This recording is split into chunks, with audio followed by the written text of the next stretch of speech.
Welcome to this explainer. You know, there's this ancient Sufi teaching that hits right at a tension I think we literally all feel. It's that paralyzing space, that gap between waiting and moving, between pausing for that perfect elusive moment and actually just stepping forward into the unknown. So today, we're diving into action as the architect of clarity. It's a deeply reflective philosophy, and honestly, a beautifully simple way to rethink how we navigate the fog of our own indecision. Have you been waiting for clarity that has not arrived? I'll say it again. Have you been waiting for clarity that just hasn't arrived? It's a heavy question, right? I'm intentionally leaving a little space there because, well, if you feel completely paralyzed by waiting, if you're just hoping the fog will magically lift before you're forced to take your next step, I want you to know you are absolutely not alone. So many of us get trapped in that exact holding pattern. And this brings us to a really foundational observation. Clarity rarely arrives in advance. We tell ourselves, okay, I absolutely must have perfect vision before I take a single step. We treat clarity like it's this strict prerequisite for action. But reality completely dismantles that illusion. Think about it. If you're waiting for the road ahead to be perfectly illuminated before you even put the car in drive, well, you're waiting for a condition that rarely, if ever, actually exists. Moving into Section 1, the wisdom of the Sufi masters and their ancient observations.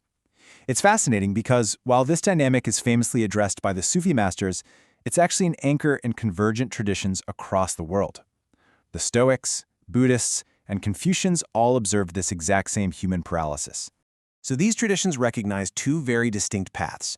On side A, you have the seeker who waits. This is the individual holding out for full, 100% clarity before making a single move. But in contrast, on side B, there's the seer who acts. This person steps into the unknown before that clarity has fully arrived. It brilliantly illustrates the fundamental dichotomy these ancient teachers were pointing out.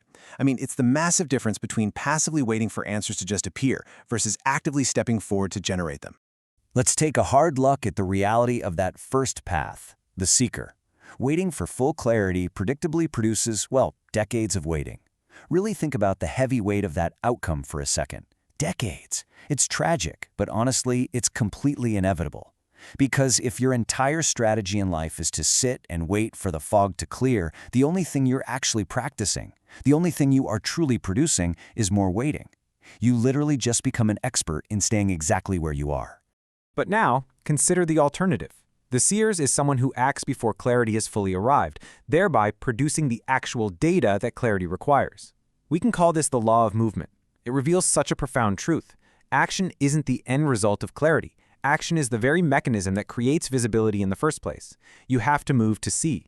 By acting, you bump into reality, and reality, in return, gives you the exact information you were waiting for all along. Mechanically, this unfolds in a really cool three-step cycle. Step 1 is the act, moving without full clarity.